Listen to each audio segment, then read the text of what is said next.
The hardest responsibility of a CEO is setting direction through bold resource allocation.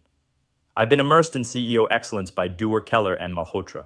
One finding keeps echoing in my mind. CEOs who are bold in setting direction are 6 times more likely to be top-tier performers. But here is what business school rarely teaches. Setting direction is not a slide deck. It is where you put money, talent, and time. It is the Andy Grove question. When Intel was under pressure, Grove asked, if the board brought in a new CEO, what would that person do? The answer, kill the memory chip business. Grove said, then let's do it ourselves. That is leadership. Not polishing the past, funding the future. That brings me to North Star and the leader at its center. Akai. Akai is a CEO at a global life insurance giant in the heart of Asia. He leads in permanent volatility. Markets shift. Complexity rises. Old methods break down. And he is asked to transform the business while the business is still moving. Every day he faces what I call the kingdoms. Internal leaders who say, give me more budget because I've been here for 20 years. But Akai knows the home run rule. He must take resources from a decent legacy project to fund an undeniable future bet in wealth engineering and legacy planning. In North Star, the star is not just a destination, it is the clarity to say no to the good so you can say yes to the great. Like Mary Barra, he asks a brutal question. Would you put your own dollar into this project? If the room goes silent, the budget dies. So how do the best CEOs allocate resources? First, solve for the whole. Think about Formula One. The driver does not build the engine. The central team does. As CEO, you are not only driving performance, you are designing the platform that lets performance happen again and again. Second, manage by milestones. If an initiative is not earning confidence milestone by milestone, stop funding it. Move the capital now, not next January. Third, adopt a zero-based mindset. Every year, every dollar starts at zero. Prove how this dollar serves the vision today. Now let me make this practical. In real life, boldness means one team does not get the headcount it wanted. One legacy product no longer gets defended out of habit. One comfortable initiative loses oxygen so a sharper bet can breathe. That is where leadership becomes visible. And this is where many organizations stall. They confuse activity with progress. They celebrate motion, meetings, and updates, but avoid the one decision that would change the trajectory.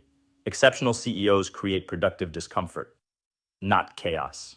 Clarity. Clarity about what matters most. Clarity about what earns another dollar. Clarity about what has quietly become a story the company keeps telling itself about who it used to be. If you lead in a volatile market, your calendar will always try to trap you in maintenance mode. But your real job is not to become the chief firefighter of yesterday's problems. Your job is to keep reallocating attention toward tomorrow's advantage. Where are we underinvested? Which capability becomes decisive if we fund it properly? Which sacred cow is absorbing capital without creating strategic distance? The CEOs who build enduring companies are not always the loudest in the room. Often, they are the clearest. They can separate nostalgia from strategy. They can look at a legacy success with gratitude and still say, this carried us here, but it will not carry us there.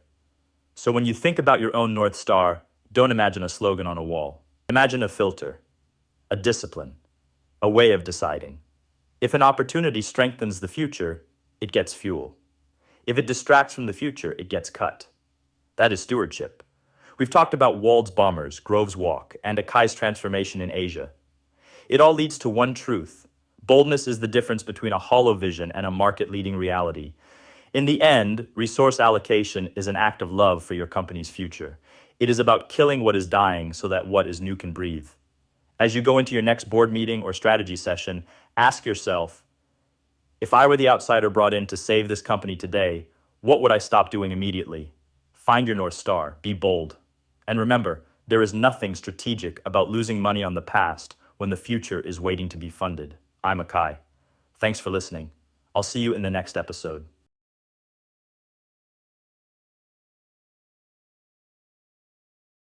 Most CEOs are armoring the wrong part of the plane. In World War II, damaged bombers came back full of bullet holes, and the obvious answer was, add armor where the holes are. But Abraham Wald said no. You're studying the survivors. The planes hit in the cockpit and engines never made it back. That is exactly how businesses die. Leaders keep funding what is visible, familiar, and politically safe. They protect the divisions that still make noise, not the capabilities that will decide the future. If you want to lead like an elite CEO, stop asking where the complaints are loudest. Ask where silence is hiding the real risk. Because bold leadership is not protecting what survived yesterday. It is funding what will survive tomorrow. Here is the question that separates average CEOs from legendary ones. When Intel was in trouble, Andy Grove asked, if the board fired us and hired a new CEO, what would that person do? The answer was brutal. Kill the memory chip business. And Grove said, then let's walk out the door, come back in, and do it ourselves. That is the move most leaders never make. They tweak. They defend history.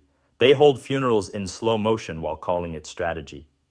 But real leadership is the courage to kill a proud past so you can fund a dominant future.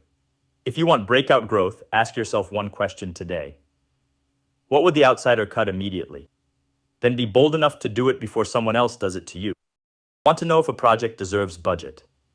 Ask one merciless question. Would you put your own money into it? That question changes everything. Because in most companies, bad projects survive on politics, legacy, and habit.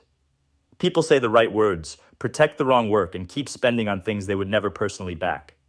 The best CEOs don't allocate resources by sentiment, they allocate by conviction.